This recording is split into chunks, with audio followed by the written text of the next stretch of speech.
Hello, everyone, and welcome to episode 6 of season 2 of Monster Mates, you filthy degenerates.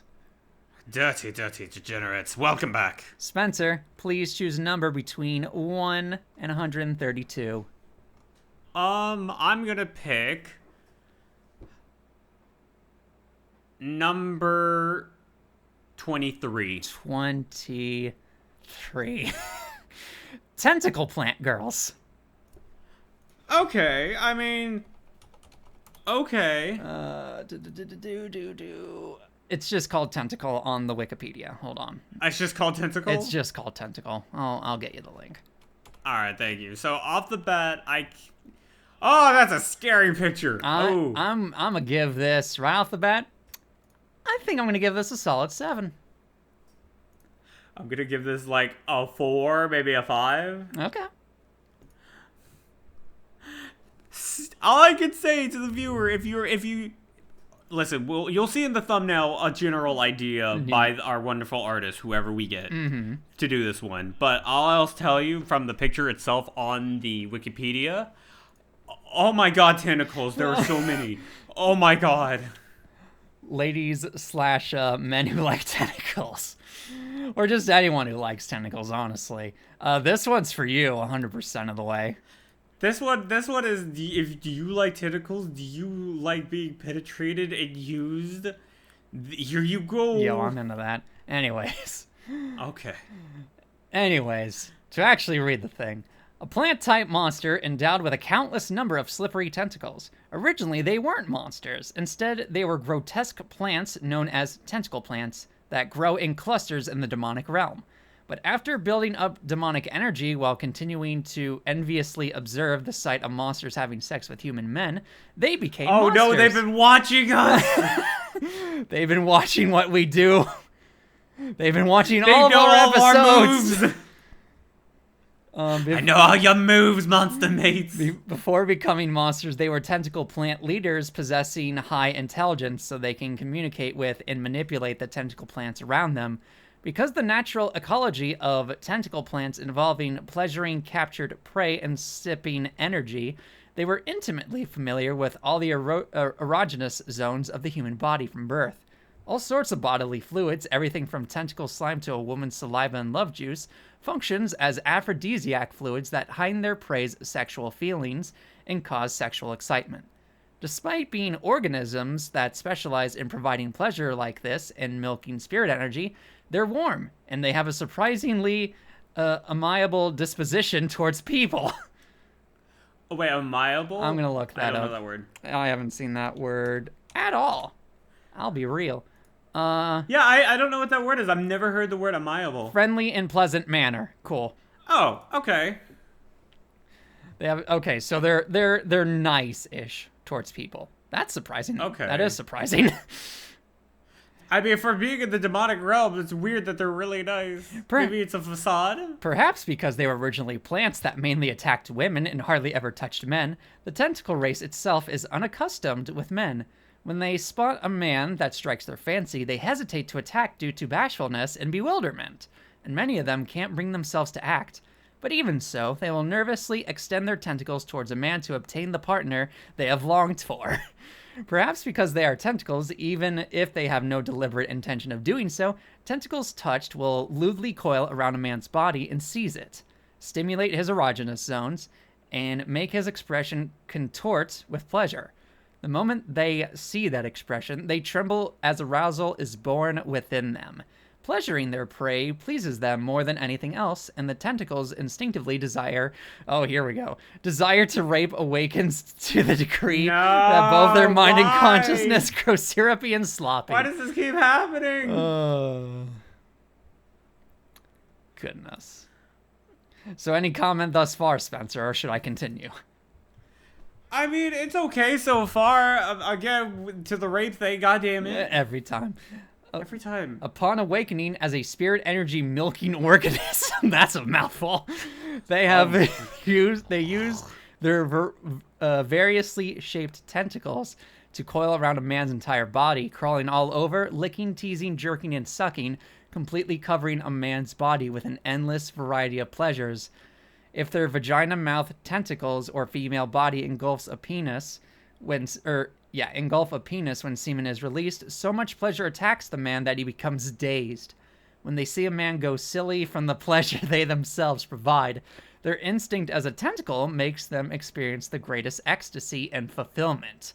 However, if they acknowledge a man as their husband and their instinct as a monster female fully takes root, they won't be able to be satisfied from just that, and it causes a new desire to arise, a new instinct to immerse their beloved husband in pleasure and drown him in their affection. If that happens, sex with them won't just end with sipping a little bit of spirit energy. They will coil their tentacles around their husband's arms and legs I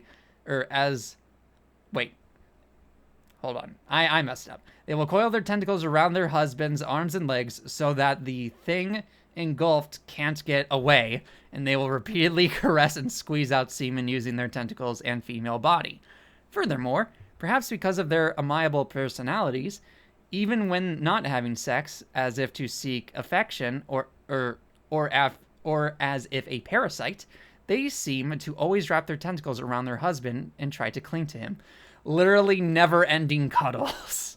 Never-ending cuddle sex. Okay, I'm down for this. Yeah, that could be interesting. Okay. And obviously, they are very much into sensory overload, which can lead into mind break. Which, I mean, hey, that could be interesting. Oh my god, can I read the next paragraph, the last one? Of course. Since they are monsters, their love is absolutely directed toward men. But when they see a woman, they think something like, she could become more wonderful if she had a look of ecstasy on her face. And then they just crawl their tentacles all over the woman's body, igniting the tentacles' instinct. By the time they realize it, they have made a monster go wild with passion and made a new married couple. It seems going out of control after immersing a human woman in pleasure and changing her into a monster is something that is considered embarrassing according to their personality. It is something that is presently of concern to them. So if you, no. I was gonna say this would be a good one for girls, but like no, unless you want to become one. Yeah. Hey, you want to transform into a tentacle monster? No, then stay away. Yeah, don't go near this one, ladies. You will become one. If you want to become a tentacle monster, then dive right into one of her tentacle mouths or something. I don't know. Oh my god. All right, so okay, with this, it's a. This is for specific people. This is very specific. This is not a general. This is not your vanilla. This is not like when you start looking at monster girls. This is you don't start or even in the middle here. This is like at the end of your. All right, I've done everything else. What else is there? This isn't even for like people who are into just regular tentacle hentai or whatever. This is an all-in something or other for sure. All I imagine this being is as if you're being cuddled and like jacked off by a Cthulhian creature. I mean, a little bit, yeah. That's what this is. And I'm not gonna like the thing about this that I like is I like the cheerful personality. Mm-hmm. I like the meekness. I like if they recognize someone as their husband, that they show nothing but affection towards them, on top of not only just affection, but they also show like just unlimited snuggles and squeezing. I like that. I think that's great. Everything else about it seems very not for me. Fair. I'm not a big fan of all the tentacles. Seems a bit much. I personally can get over that fact and will gladly go into that how would you even constitute this? Just as a writhing mass of tentacles, I guess? Yeah, I mean, as the Cthulhian fan over here, I'm not surprised at all.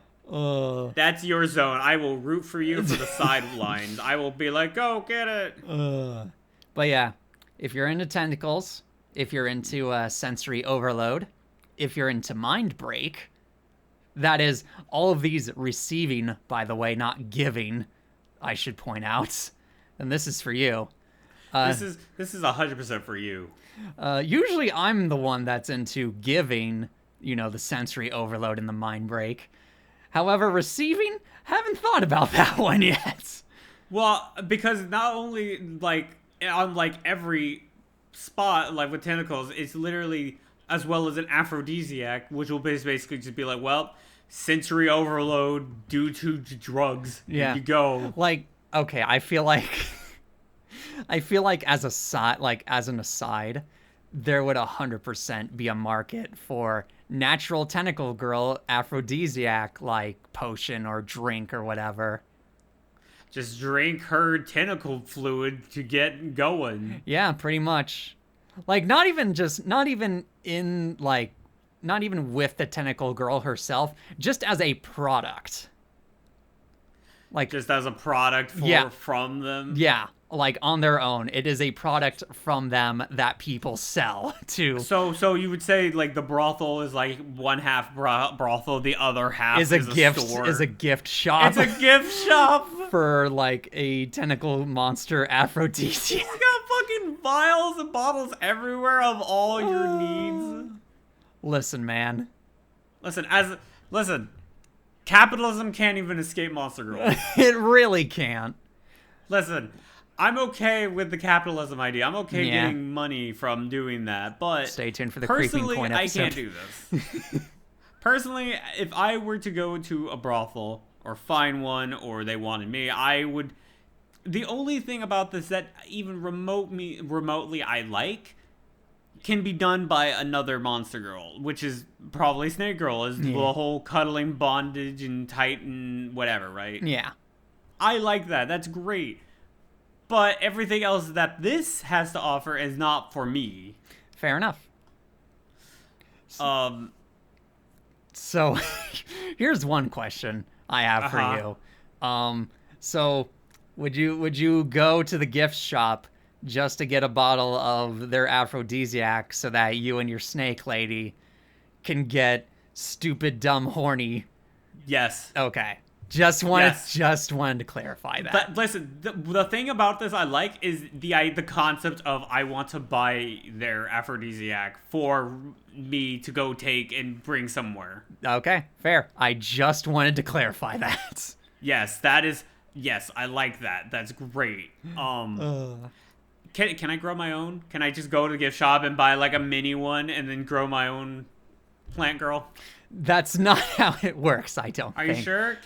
Why can't I grow my own plant? Well, I mean, unless you want to sacrifice no, you can't actually use your snake girl for that. You need a human girl for that. So unless you want to sacrifice a relative or something. No, here's the thing, man. I'm sure there are people who are like, you know what, it's a job's a job. All right, turn me into one and sell me off. Listen, I don't know. All I'm saying is the possibility is there. Yeah, true. If there's a girl who straight up was like, no, I want this, I'd be like, okay. Yeah, fair. Do you have my own greenhouse? Grow my own potions? Yeah. Fair. Listen, I'm just trying to get profit off of this now. Like, I'm not even trying to fuck them anymore. I'm just trying to get profit off their juice and use it for myself. You're already trying to get a monopoly going. I'm trying to get a pyramid scheme of tentacle girls. I don't think that's how a pyramid scheme works, but sure. You're not doing it right then. Oh my goodness. Anyways, these tentacles are going to be going absolutely everywhere. And when I mean everywhere, I mean everywhere. Which is probably why I'm not super into it, but I can understand and respect why it's there. I'm into this. I'm down for this. I want to be awakened to things I never thought were possible. Oh God. Trevor, it's going to go in one end and out the other. That's all I'm going to say. Look, as long as it feels nice, I don't care. Man, this internal bleeding really got covered by all this aphrodisiac. Oh, goodness. I don't think it would go that with far. the tentacle. I'm talking about like getting basically one man to spit roasted. Or one woman spit roasted, I should say, in this case. All right, I'm gonna call this episode. I'm gonna call it. Yeah. Okay. Fair. I don't know what else to say. Yeah. I mean, there really is no variation. There really is no other things that we could talk about other than monopolizing them. Yeah. Pretty much. Fair point. And again, if you're a girl and you want to be turned into a monster girl, listen. Is there a guy one? Is there one where a guy can be turned into a monster? Not that I'm seeing A monster here. guy at all? Not that I'm seeing here. Damn. Because I could, depending on what it is, I'd be down for that. That'd be interesting, yeah. I think that'd be fun. But thank you. Well, I was gonna say thank you for watching. We gotta give our rating. Put your rating. I know I was jumping the gun. I'm just like all right. If I had to give this something, I would give this. I'd give this a 5. Okay. It's not bad. It's not good for me, but it's not bad for like other people. It's not like something no one would want, you know. And I can monopolize on their aphrodisiac and sell it off to people, and I could use it for myself, for my snake wife. So I'm fine. I wonder if that would cure like erectile dysfunction. Probably. Yeah, probably. I mean, that's kind of the whole point of it, right? Yeah. Yeah, pretty much. It's just a natural. It's a natural like cure for erectile. It's a natural Viagra. Yeah, exactly. Anyways, my final rating. I think I'm gonna say 7. I'm gonna say 7. Gotcha. I want my mind to expand on new horizons of. That's not the only thing expanding if you do this. I'm aware, but I'm willing to experiment. Listen, Trevor, listen. Yeah? You listen, there comes a point of Yeah? you know when you get a haircut That thing and I then never you do? Go, yeah, you know the concept of a haircut. I'm aware of it, yes. The concept of a haircut. Okay. You can take things off, but you can't put them back on. Yes. So is all I'm trying to say, which basically means once you go this route, you cannot come back from it. This is true. Okay, I want to make sure you understand and know this. Yeah. I mean, here's the thing. There's only two results in this. I will either like it or I won't like it. And if you don't like it, too bad. Yeah. I mean, pretty much. You're into it. You're in it. But I'll never know unless I try. Listen, I'm gonna skip the trying part and go into the selling them. That's fine. That is I'll sell them. That is 100% fine. Plant trafficking. That's slavery. Anyway. Well, it's not slavery if it's just plants. That's slavery. Anyways. That's a nursery. Please, if you liked, or no, I should be asking. I'm getting confused here. Would you bang a tentacle plant girl? And what would you rate it? And would you be like Spencer here and try to monopolize on the aphrodisiac juice? Be sure to like and subscribe if you enjoyed and want more of these. Be sure to follow our Twitter to get updates on the show. And be sure to follow and like whoever did the thumbnail for this episode. I'm sure they're gonna do a wonderful job. They are gonna do They are gonna do a wonderful job for. We're just gonna have them do a jar with like a picture on the front, like a milk carton. We're not doing a jar. We're gonna do a jar with a milk carton in front with a picture of an anime tentacle girl, and it'll be like a jar. It'll be like got juice. We're not doing a jar. Chug in one go. Oh my god. Chug it all. Sake. We're not putting. Thanks so much for watching. Bye. We're not putting them in the cum jar.